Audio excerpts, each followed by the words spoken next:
Hey guys, how's it going? Game discussion. I don't need to introduce myself. I'm Eric the Sprite, handheld game show.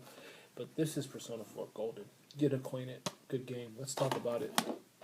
Um, this is my first experience in the Persona series.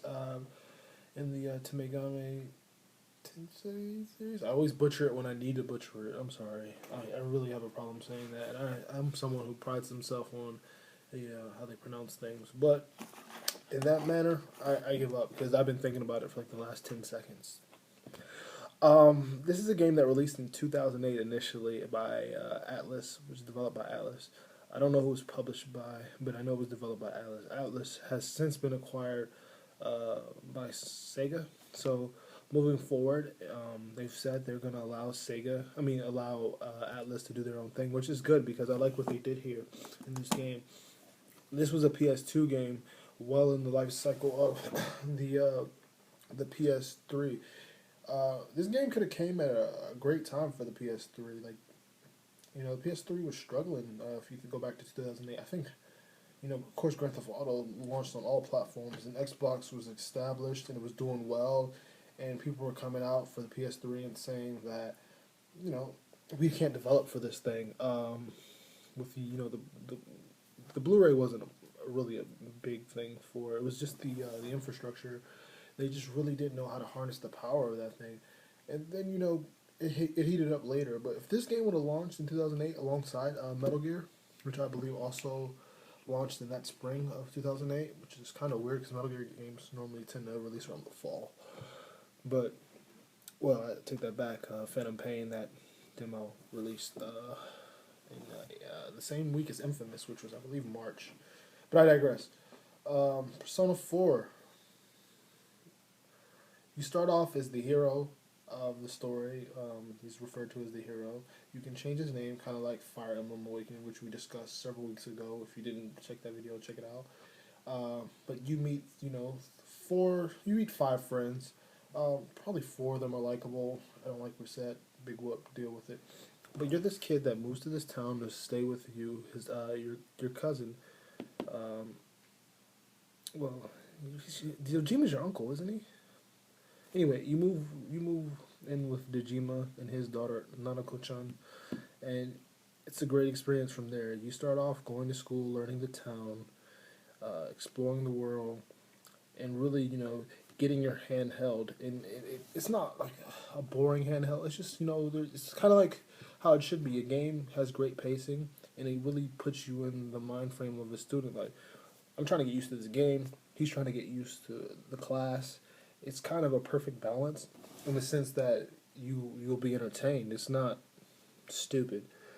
Um, and then things start to occur and murders start to happen and people come up dead, and you have to figure out why. You don't have to figure out, but you kind of stumble on a theory, and something happens where you can go into televisions, and you tell your friends, and of course they say you're crazy, especially Yusuke and Chie, and those two characters you really form a bond with early, learning what's wrong with their personality, what are they trying to hide, how do they mask their feelings, what they're afraid of, and and how they grow over the storyline is really good.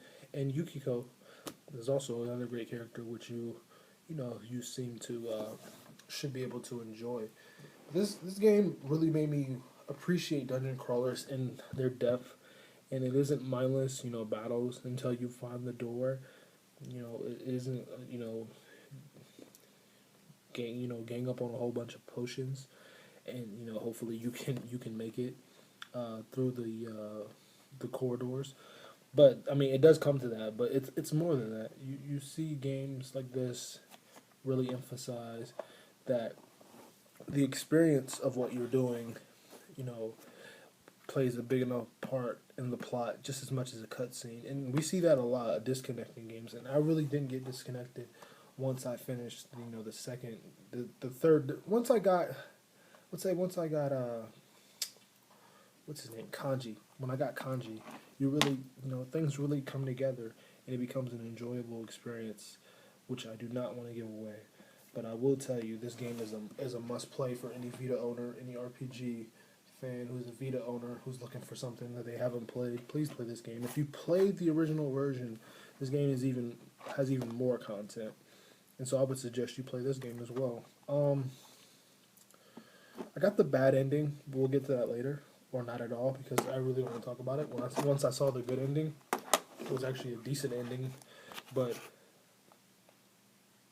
the biggest strength of this game isn't the combat system.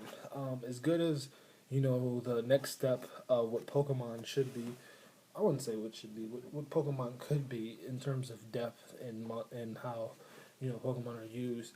Um, it's still at best a novice experience in terms of great gameplay, battle systems in RPG. You can name probably 30 to 40 off the top of your head, even if you've played just the PS1 alone. Um, and probably the other Persona series do it better and more interesting, which I would, which I've heard, especially from fans of three. I haven't played the two on the PlayStation One because those games are very expensive now. They actually retail for, I've seen $70, 55 used in bad condition, but that's not important. But what I would urge you to do is really play this game and enjoy the story, take in the characters, absorb the world, and do the side things that Inaba has to offer.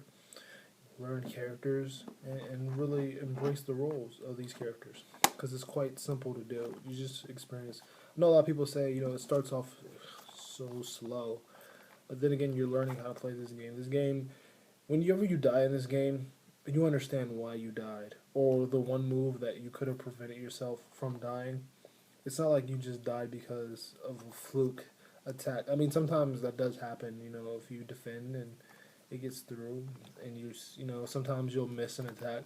I mean that adds for a random probability error that might not have went in your favor. But I urge you to get lost in this world and meet some interesting characters, some funny references, and just banner amongst the characters. And the option of choice you get to do certain things in this game, unlike any other game that I've seen execute choice very well, and a social link element that gets you to be able to understand one of your partners that you're going through these dungeons with, or someone else you might want to have an intimate relationship with. It's not on the Mass Effect level. I maxed out 2 social links, so that's not happening here. I know a lot of you guys probably didn't like that, but you guys are weird. I'm sorry. I still love you though. But in all seriousness, though, this game gets a bad rap in terms of not being as good as it's hyped up to be by its fan base. And me never playing these games, I fully support this game being the best game on Vita, a must own for any Vita owner. It's not the most accessible, but it is a must play in the library of the Vita. There's not an RPG on the Vita that comes to mind that's better. There's barely a game that you could maybe compare. No, Tearaway probably harnesses the Vita in the best way. But this is the most enjoyable experience, especially the most in-depth enjoyable experience. And it's $20 new, so you could probably find it for $8 used somewhere. Guys, check it out. Persona 4 Golden, great time, great story, great gameplay. Not as great as the story. I'll say good gameplay, keep it honest. The story is what definitely keeps it interesting. What Dojima, suspects, and how you react, and how the killer kind of toys with you for a minute, and he knows exactly how to keep you eating out the palm of his hand is very well scripted, unforeseen, and the real ending is something to behold in itself, and it's something I suspected to a degree, but then it kind of, went away out of my mind. Like, this can't happen, but it is who you think it is. They were who we thought we were. A very good sports quote that you should take into consideration in this one. Eric the Sprite. This was Handheld Game Show. I got a pickups video coming soon, so please check that out eventually. But Persona 4 Golden, you should be playing.